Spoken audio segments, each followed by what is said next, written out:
Hello दोस्तों, कैसे हैं आप। आशा करता हूं कि बहुत ही अच्छे होंगे। मैं अजीत कुमार अपने स्टडी चैनल माई स्टेट परीक्षा में आप लोगों का स्वागत करता हूं।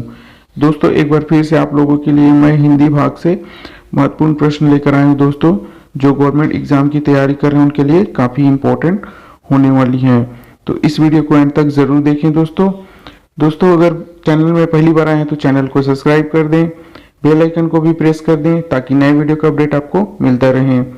आइए देखते हैं इंपॉर्टेंट क्वेश्चंस। फर्स्ट क्वेश्चन है, धर्म कर्म किस प्रकार का शब्द है? तो इसका आंसर होगा युग्म। धर्म कर्म युग्म शब्द के उदाहरण हैं। इसमें धर्म तथा कर्म अलग अलग कार्य हैं, दोनों को युग्मित करके धर्म कर्म शब्द बनाए गए हैं। नेक्स्ट प्रश्न देखते हैं। सेकंड प्रश्न, मैंने तो कुछ नहीं किया प्रस्तुत वाक्य में तो शब्द व्याकरण की दृष्टि से क्या है? इसका सही आंसर होगा ऑप्शन नंबर डी, निपात। दिए गए वाक्य में तो एक निपात है, तो शब्द एक निपात है। नेक्स्ट प्रश्न देखते हैं। किए गए उपकार का फल न मानने वाला वाक्यांश के लिए एक शब्द है, तो इसका सही आंसर है ऑप्शन नंबर ए, कृतघ्न। किए गए उपकार का फल न मानने वाला के लिए एक शब्द कृतघ्न होता है। नेक्स्ट प्रश्न, निम्नलिखित में से शुद्ध वाक्य है, तो इसका सही आंसर है ऑप्शन नंबर ए, तुलसी की कविता में माधुर्यता है। तुलसी की कविता में माधुर्यता है, यह वाक्य शुद्ध है।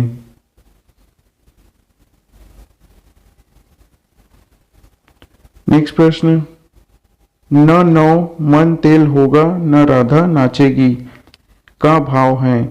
इसका सही आंसर है ऑप्शन नंबर ए, काम न करने का बहाना बनाना। न नौ मन तेल होगा न राधा नाचेगी का भाव काम न करने वाला का करने का बहाना करना होगा। नेक्स्ट प्रश्न देखते हैं। नेक्स्ट प्रश्न, सामान्य पुरुष की तुलना में महापुरुष में सर्वाधिक विशेषता क्या है? तो इसका सही आंसर है ऑप्शन नंबर डी, सामान्य पुरुष की तुलना में महापुरुष में सबसे बड़ी विशेषता उनके द्वारा किए गए महान कार्य होते हैं, जिससे वे सामान्य पुरुष की तुलना में श्रेष्ठ हो जाते हैं। नेक्स्ट प्रश्न देखते हैं। महापुरुष मरकर भी अमर क्यों हो जाते हैं? तो इसका सही आंसर है ऑप्शन नंबर डी, वे अपने पीछे छोड़ गए चिर स्थायी आदर्श कार्यों के कारण अन्य लोगों द्वारा याद किए जाते हैं। नेक्स्ट प्रश्न, गांधी जी सबसे बड़ा महापुरुष क्यों माना जाता है? इसका सही आंसर है ऑप्शन नंबर बी, क्योंकि उन्होंने अपने जीवन की गतिविधियों को विभिन्न भागों में नहीं बांटा। नेक्स्ट प्रश्न देखते हैं। गांधी जी के अनुसार साध्य और साधन में अधिक महत्वपूर्ण क्या है? तो इसका सही आंसर है ऑप्शन नंबर बी, साध्य व साधन दोनों का पारस्परिक समान महत्व है। गांधी जी के अनुसार साध्य व साधन दोनों का पारस्परिक समान महत्व है। उत्तम साध्य की प्राप्ति उत्तम साधन से हो सकती है। नेक्स्ट प्रश्न, वर्तनी की दृष्टि से कौन सा शब्द शुद्ध है? इसका सही आंसर है ऑप्शन नंबर बी, विरहणी। सही वर्तनी वाला शब्द विरहणी है। नेक्स्ट प्रश्न, नैसर्गिक का विलोम है? इसका आंसर होगा ऑप्शन नंबर सी, कृत्रिम। नैसर्गिक का विलोम कृत्रिम शब्द होता है।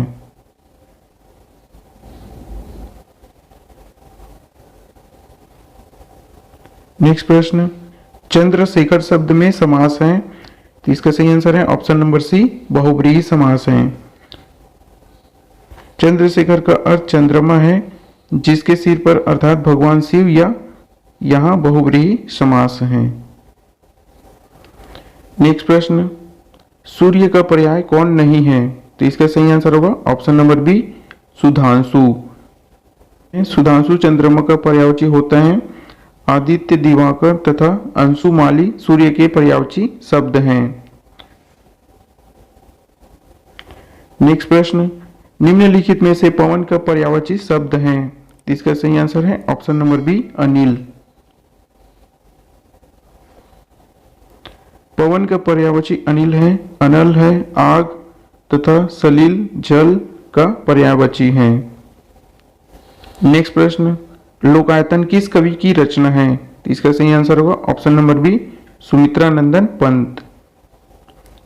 लोकायतन सुमित्रा नंदन पंत की रचना है। यह रचना एक महाकाव्य मानी जाती है, महाकाव्य मानी जाती है।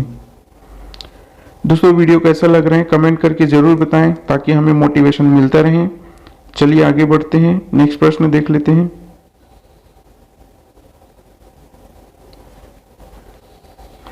निम्नलिखित में से आचार्य चतुरसेन रचित उपन्यास का नाम है? तो इसका सही आंसर होगा डी जो है करेक्ट होगा। नेक्स्ट प्रश्न, हरिपद कोमल कमल से इस पद में अलंकार हैं? तो इसका आंसर होगा ऑप्शन नंबर ए, उपमा।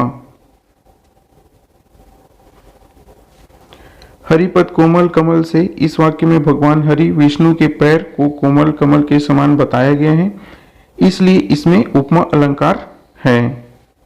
नेक्स्ट प्रश्न है, पेड़ पर पक्षी बैठे हैं। इस वाक्य में पेड़ पर पद में कौन सा कारक है? तो इसका सही आंसर होगा ऑप्शन नंबर डी, अधिकरण। पेड़ पर पक्षी बैठे हैं इस वाक्य में पर जो है अधिकरण कारक का उदाहरण है। इस वाक्य में पर शब्द क्रिया एवं उसके आधार का बोध करा रहा है। नेक्स्ट प्रश्न,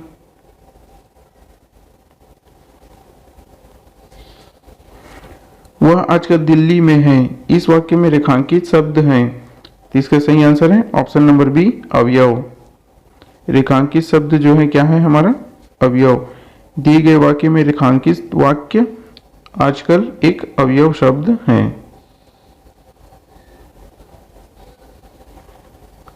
नेक्स्ट प्रश्न, रामचरितमानस की रचना की गई है। इसका सही आंसर है ऑप्शन नंबर ए, अवधि में। रामचरितमानस की रचना महाकवि तुलसीदास ने की थी। यह अवधि भाषा में रचित ग्रंथ है। नेक्स्ट प्रश्न, निम्नलिखित में तत्सम शब्द हैं। दिए गए ऑप्शन में हमें तत्सम शब्द देखने हैं दोस्तों। तो इसमें जो है जलद जो है तत्सम शब्द हैं। तत्सम शब्द वे शब्द होते हैं जो संस्कृत के मूल रूप में होते हैं, और तद्भव शब्द वे शब्द होते हैं जो संस्कृत से परिवर्तित होकर हिंदी में शामिल किए गए हैं। नेक्स्ट प्रश्न, निम्नलिखित शब्दों में कौन सा शब्द तत्सम शब्द नहीं है पूछा है? तो इसका सही आंसर होगा ऑप्शन नंबर डी, सियार। सियार तत्सम शब्द नहीं है बल्कि तद्भव शब्द है। सियार का तत्सम श्रृंगाल होता है। क्या होता है दोस्तों? श्रृंगाल होता है। दोस्तों वीडियो पसंद आया है तो लाइक कमेंट जरूर करते रहें ताकि हमें मोटिवेशन मिलता रहे और आप लोगों के लिए स्टडी से रिलेटेड वीडियो हम लाते रहेंगे। आइए आगे बढ़ते हैं, नेक्स्ट प्रश्न देख लेते हैं। नेक्स्ट प्रश्न, महर्षि शब्द में कौन सी संधि है? तो इसका सही आंसर है ऑप्शन नंबर सी, गुण संधि। महर्षि का संधि विच्छेद महाधन ऋषि होता है। आधन री मिलकर अर बनाता है, इसलिए इसमें गुण संधि है। नेक्स्ट प्रश्न, उल्लास का संधि विच्छेद है। तो इसका सही आंसर है ऑप्शन नंबर डी, उत्धन लास। उल्लास का संधि विच्छेद उत्धन लास होता है क्योंकि त या द के बाद ल हो तो आधा त या आधा द के स्थान पर आधा ल हो जाता है। यह व्यंजन संधि का उदाहरण है। नेक्स्ट प्रश्न देखते हैं। किसी विषय में विद्वता प्राप्त करने के लिए आवश्यक है। तो इसका सही आंसर है ऑप्शन नंबर बी, अध्यवसाय। किसी विषय में विद्वता प्राप्त करने के लिए अध्यवसाय की आवश्यकता होती है।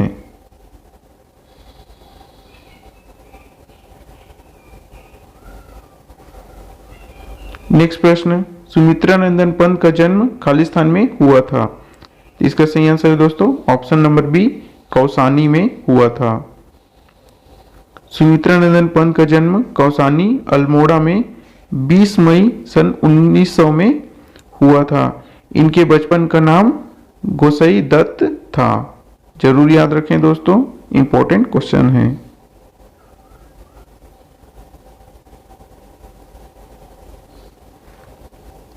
नेक्स्ट प्रश्न, भगवान भारतवर्ष में गूंजे हमारी भारती किस कवि की रचना की पंक्ति हैं।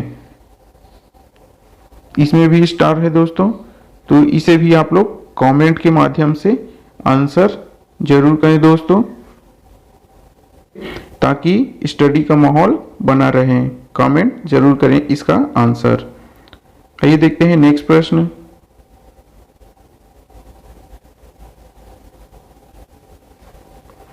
नेक्स्ट प्रश्न है, पहाड़ पर लालटेन किसकी रचना है। तो इसका आंसर दोस्तों option number C, Manglesh Dabral.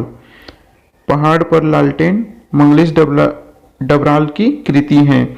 यह उनकी कविताओं का संग्रह है। नेक्स्ट प्रश्न देख लेते हैं दोस्तों।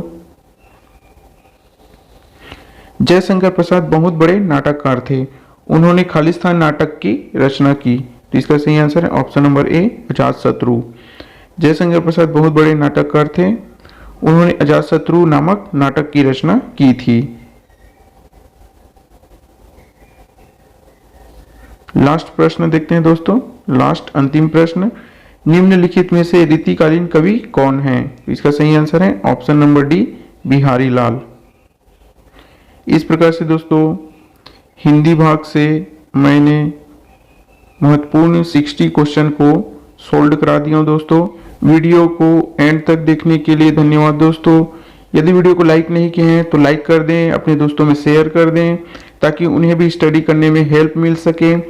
और यदि चैनल में पहली बार आए चैनल को सब्सक्राइब कर दें, बेल आइकन को भी प्रेस कर दें, ताकि नए वीडियो का अपडेट आपको मिलता रहे। तब तक के लिए जय हिंद, मिलते हैं नेक्स्ट वीडियो में।